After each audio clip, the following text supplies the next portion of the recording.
Hello my friends, this is a continuation of a previous video. I just did my retesting for COVID-19 and I'm now in a part of town that I usually don't, I was not coming very often to.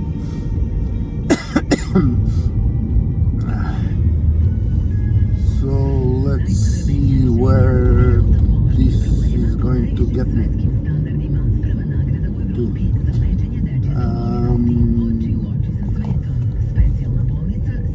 Žarkovačka street. I'm now trying to see some familiar object or something, but we'll see. So far I can't recognize much. Now I recognize it. Okay, I know where I am. I've been here before. So now maybe a big question: how did I get infected? Well, honestly speaking, I was not. I cannot say that I was relatively relaxed about this COVID. I was undertaking numerous measures to prevent myself from getting infected.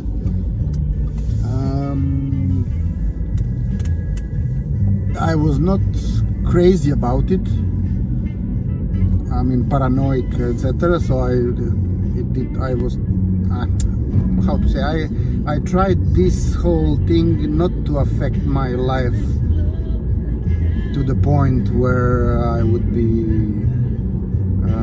overwhelmed with fear and everything, because I realized that this is not something that is going to stay, last a week or two, but it will stay for a longer period. So if you let it, you let your fear overwhelm you, then you will end up with some mental problems, which I didn't want to let happen. So I was, let's say, cautious but not paranoid, so to say. However, there was a moment when you go for some training, and then training per se, depending on the sport, but the sport that I'm training is not something that where you really get in some problematic contact. It's also not completely contactless. I mean, it is contactless, but okay, you get close to somebody, relatively close at some point of time, but usually not closer than 1.5 meters. I mean, practically under no circumstances. Okay, definitely not closer than 1 meter. But the dressing room is the problem. So the dressing room is by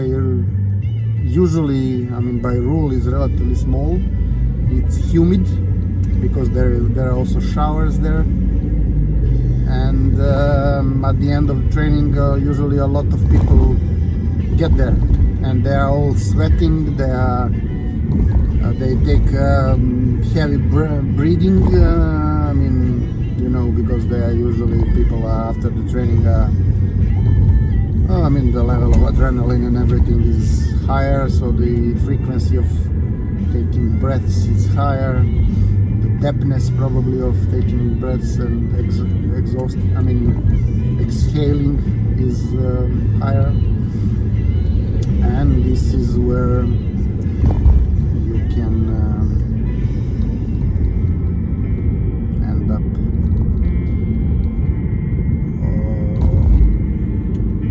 being infected or getting infection. which so 99% that was the case. That was my case.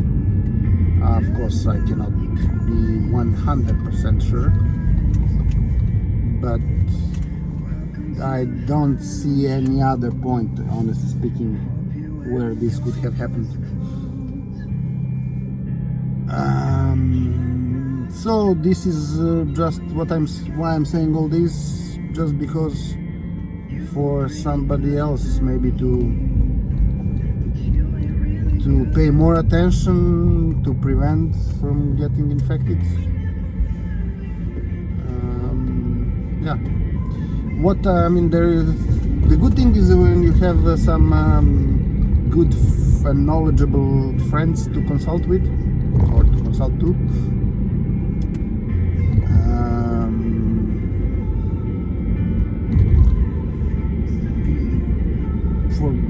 Luckily I had such a friend to consult with, and what he told me is essentially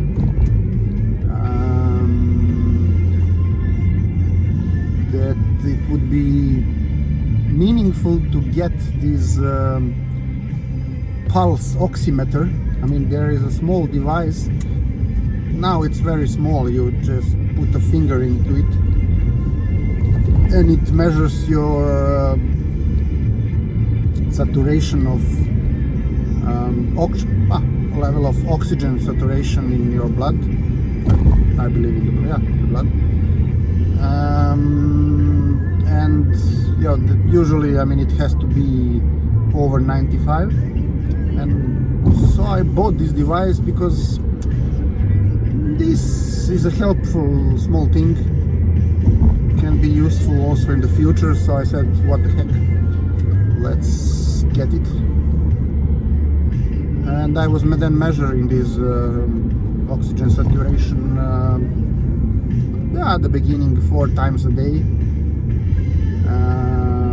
afterwards 3, then 2 times. But the point is that if this number is high enough, and in my case it was practically always around 98 or 98 exactly, then your blood is receiving sufficient oxygen, which means that your lungs are doing fine. So this is and if this is the case, then you probably don't need to go to take an X-ray of your lungs. I mean, neither X-ray nor any scanner, CT or whatever.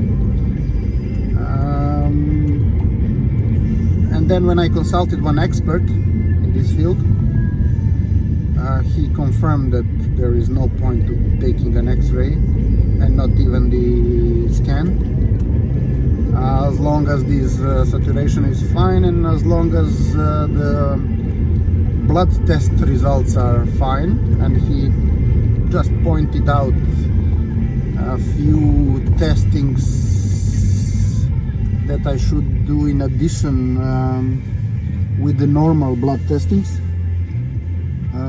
some D-dimers and etc. And I did so, and the results were fine. Already after a week, I also did the testing on, the antibodies test, and this was positive, which is a good thing. It means that my body did create the antibodies, so it reacted to the virus in a proper way. And that's it. And then I took the antibiotic, which I probably didn't need to, but given the fact that this is a standard prescription for all COVID patients, I took it for 6 days, this hemomycin. Then this expert that I consulted, he told me that I didn't need to, given my blood test results and the saturation. But okay, I mean, if this is a standard procedure for, I mean, prescribed in this country, then okay.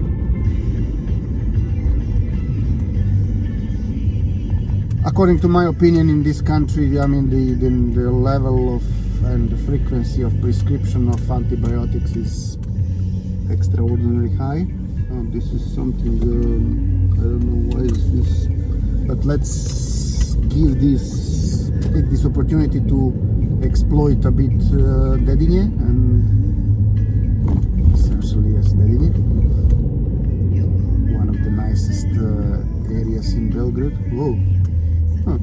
So this was not a regular street. Ljutice Srce. So if I go right, I will end up again in the street that I don't want to end up. So let's go left.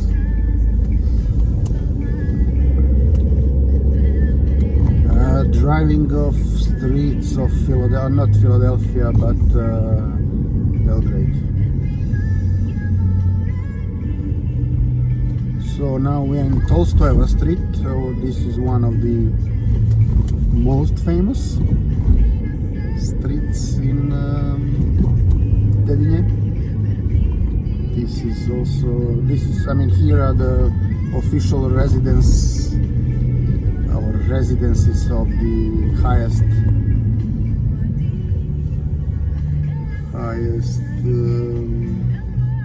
officials of our government and the president.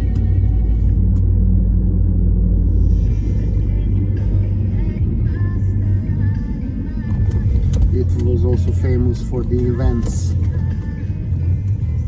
or that was Užička. I'm not really sure now. Let's go here.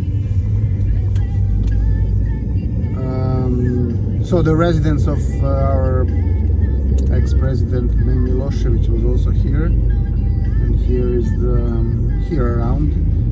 It's also the place where he was arrested and taken to Hague. I'm not really sure what is the proper pronunciation. So there are so many actually villas under reconstruction. There are some old ones with nice yards. I appreciate such yards.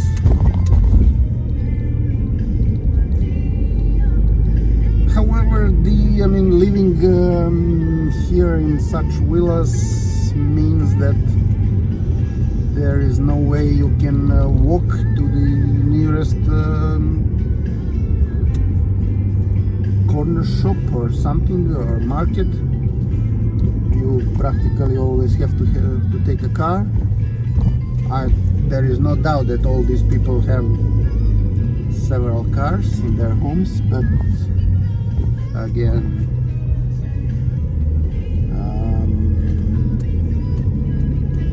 sometimes